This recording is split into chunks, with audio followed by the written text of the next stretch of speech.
I want to tell you about the future of money. Let's start with a story about this culture that lived in Micronesia in the early 1900s called the Yap. Now, I want to tell you about the Yap because their form of money is really interesting. They use these limestone discs called rye stones. Now, the Yap don't actually move these rye stones around or exchange them the way that we do with our coins because rye stones can get to be pretty massive. The largest is about 4 tons and 12 feet across. So the Yap just kind of keep track of who owns what part of what stone. Now, there's a story about these sailors that were transporting a stone across the ocean when they ran into some trouble and the stone actually fell in. Now, the sailors got back to the main island and they told everyone what had happened. And everyone decided that actually, yes, the sailors had the stone and why not? It still counted, even though it was at the bottom of the ocean. It was still part of the Yap economy. Now, you might think that this was just a small culture 100 years ago, but things like this happen in the Western world as well, and the Yap actually still use a form of these stones. In 1932, the Bank of France asked the United States to convert their holdings from dollars into gold. But it was too inconvenient to actually think about shipping all of that gold over to Europe. So instead, someone went to where that gold is being stored, and they just labeled it as belonging to France now. And everyone agreed that France owned the gold. It's just like those rye stones. The point I want to make with these two examples is that there's nothing inherently valuable about a dollar or a stone or a coin. The only reason that these things have any value is because we've all decided that they should. And because we've decided that, they do. Money is about the exchanges and the transactions that we have with each other.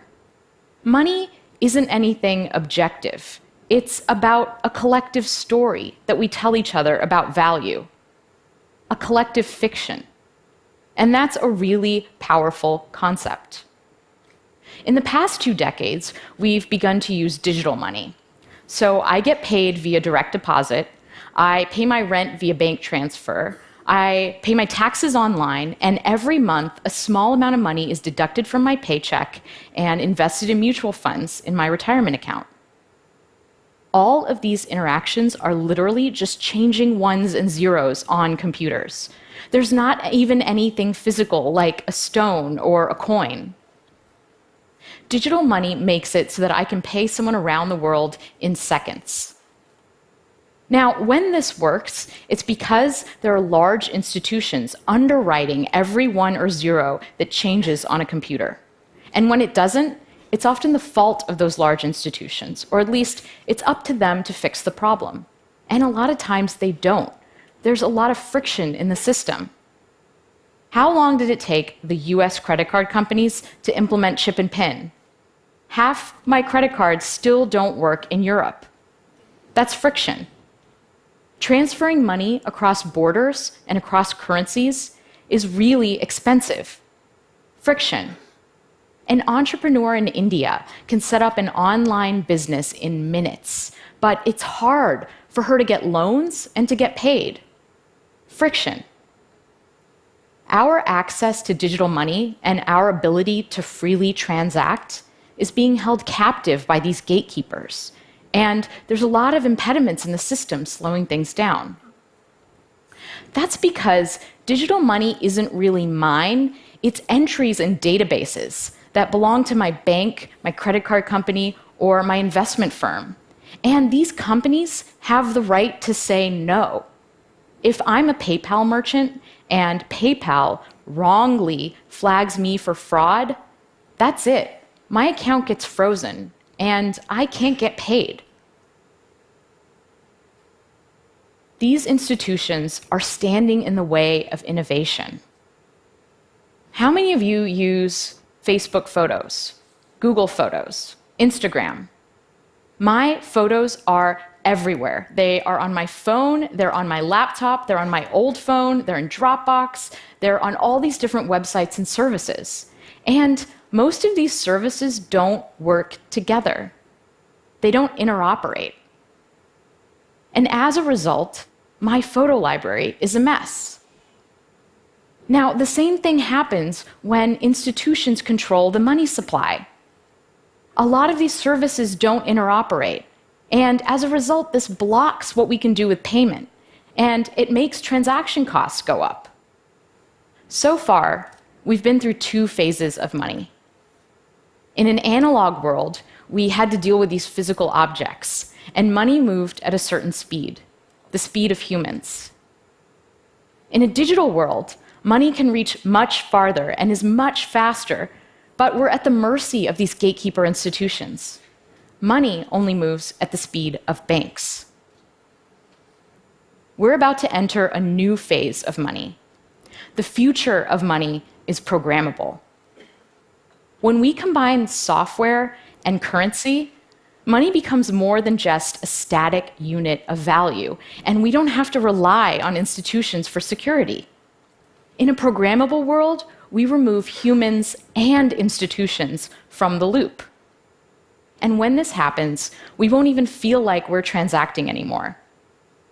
Money will be directed by software, and it will just safely and securely flow. Cryptocurrencies are the first step of this evolution.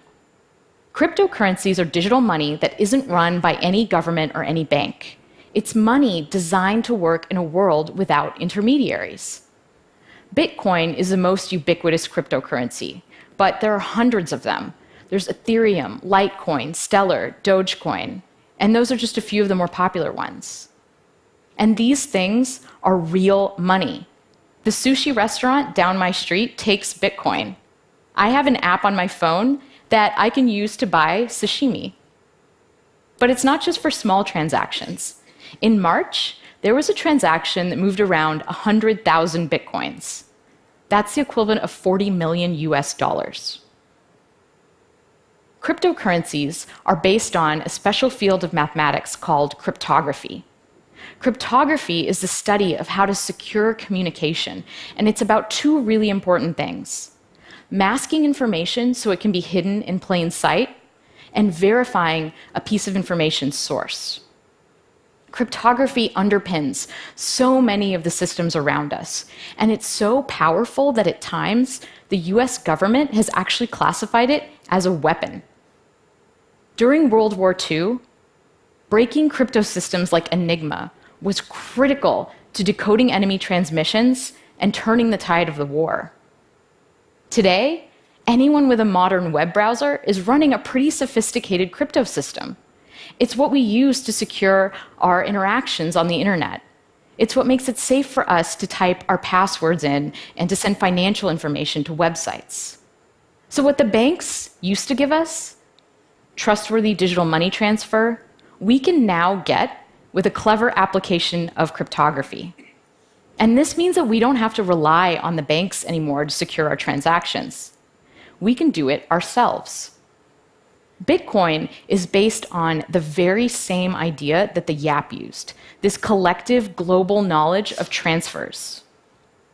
In Bitcoin, I spend by transferring Bitcoin, and I get paid when someone transfers Bitcoin to me. Imagine that we had this magic paper. So the way that this paper works is I can give you a sheet of it, and if you write something on it, it'll magically appear on my piece as well. Now, let's say we just give everyone this paper, and everyone writes down the transfers that they're doing in the Bitcoin system. All of these transfers get copied around to everyone else's pieces of paper, and I can look at mine, and I'll have a list of all of the transfers that are happening in the entire Bitcoin economy. This is actually what's happening with the Bitcoin blockchain, which is a list of all of the transactions in Bitcoin, except it's not done through paper. It's done through computer code running on thousands of networked computers around the world. All of these computers are collectively confirming who owns what Bitcoin. So the Bitcoin blockchain is core to how Bitcoin works. But where do Bitcoins actually come from?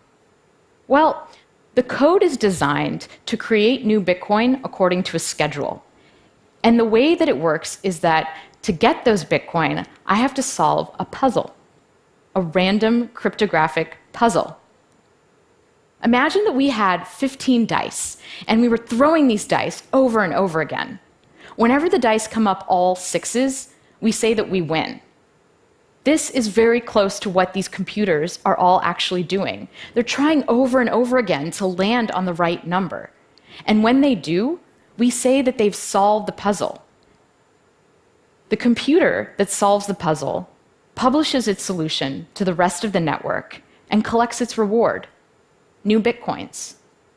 And in the act of solving this puzzle, these computers are actually helping to secure the Bitcoin blockchain and add to the list of transactions. Now, there are actually people all over the world running this software, and we call them Bitcoin miners. Anyone can become a Bitcoin miner. You can go download the software right now and run it on your computer and try to collect some Bitcoins. I can't say that I would recommend it because right now, the puzzle is so hard and the network is so powerful that if I tried to mine Bitcoin on my laptop, I probably wouldn't see any for about 2 million years. The miners, professional miners, use this special hardware that's designed to solve the puzzle really fast. Now, the Bitcoin network and all of this special hardware, there are estimates that the amount of energy it uses is equivalent to that of a small country. So the first set of cryptocurrencies are a little bit slow and a little bit cumbersome. But the next generation is going to be so much better and so much faster. Cryptocurrencies are the first step to a world with a global programmable money. And in a world with programmable money, I can pay anyone else securely without having to sign up or ask permission or do a conversion or worry about my money getting stuck.